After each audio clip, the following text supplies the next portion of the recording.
मसीह खुदा में आज सुबह आप सब पर सलामती हो। मैं पास्टर सुहेल जॉन एक बार फिर मॉर्निंग डिवोशन के साथ आप सबकी खिदमत में हाजिर हूँ। और आज के सुबह पहली तवारीख उसका चौथा बाब और उसकी 10वीं आयत मुकद्दसा से हम खुदा के कलाम को लेंगे।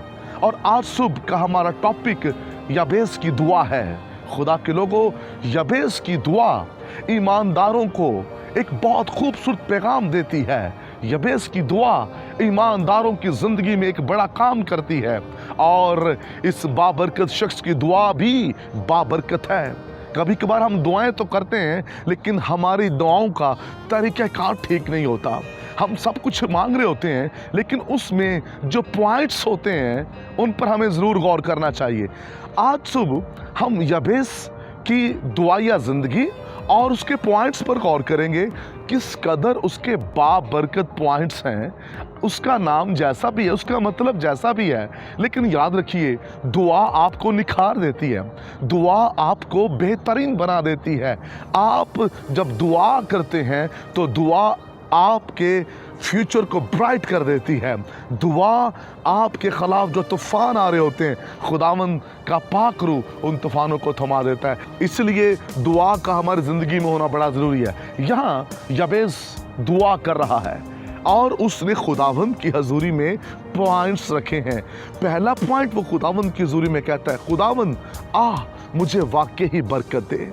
याबेस की दुआ का दूसरा पॉइंट, खुदावंद मेरी हदूद को बढ़ा दे। नंबर 3 पर वो खुदा की हजूरी में कहता है, तेरा हाथ मुझ पर हो। नंबर 4 बड़ा ख़ास पॉइंट है जो बहुत कम लोग रखते हैं, लेकिन खुदा के खादम ने बहुत अच्छा पॉइंट रखा, खुदावंद मुझे बदी से बचा ले, कहीं ये मेरे लिए गम का बाइस ना बन जाए। खुदा के लोगों, जब आपके प्रेयर पॉइंट्स बेशुमार हों, यहाँ ये प्रेयर पॉइंट्स भी आपके जीवन में होना चाहिए, खुदा मुझे बदी से बचा ले।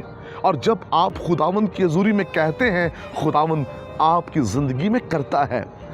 मेरे बहनों भाइयों, याबेस की दुआ का पहला पॉइंट है, खुदा मुझे बरकत दे। याबेस अपनी ज़िंदगी के अंदर बरकत मांग रहा है।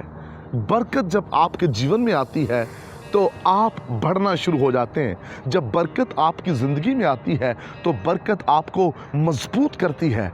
याबेस खुदावंद की हजूरी में बरकत मांग रहा है, ये बरकत के लिए दुआ कर रहा है। जब आप बरकत के लिए दुआ करते हैं तो खुदा बरकतों का आसमान हमारे लिए खोल देता है। और जिनकी ज़िंदगियों पर बरकत नहीं होती, लानत होती है, उनके लिए आसमान पीतल का और ज़मीन लोहे की होती है।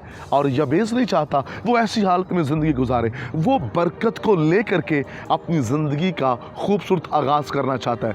कईयों के ज़िंदगी के सफ़र शुरू होते हैं लेकिन बरकत से महरूम, लेकिन याबेस अपनी ज़िंदगी में बेहतरीन जो सफ़र करना चाह रहा है, इसमें वो खुदा की हजूर से बरकत मांग रहा है। जब आप बरकत लेकर चलते हैं तो फिर आप अपनी ज़िंदगी में कामयाब होते हैं। जिनके लिए आप गम का बाइस होते हैं, जब आपकी ज़िंदगी में बरकत आती है, आप उन्हीं के लिए खुशहाली, शादमानी का बाइस बन जाते हैं। खुदा के लोगों, बरकत आपके जीवन में बड़े काम करती है। याबेस ने खुदावंद की हजूरी से बरकत को मांगा, खुदा वाकई ही मुझे बरकत दे।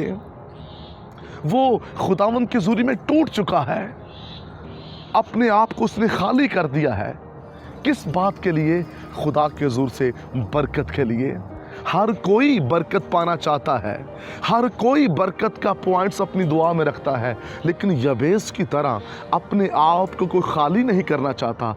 याबेस ने कहा जब लफ्ज़ है तो इसका मतलब वो टूट चुका है पूरे तौर पर, उसने अपने आप को खाली कर दिया है। आइए, जब तक हम अपने आप को सरेंडर नहीं करते, जब तक अपने आप को हम खाली नहीं करेंगे, बरकत कभी आपके जीवन में नहीं आई। हम बरकत तो चाहते हैं लेकिन अपने आप को खाली नहीं करना चाहते। खाली कर दीजिए, जिस तरह याबेस टूट चुका है।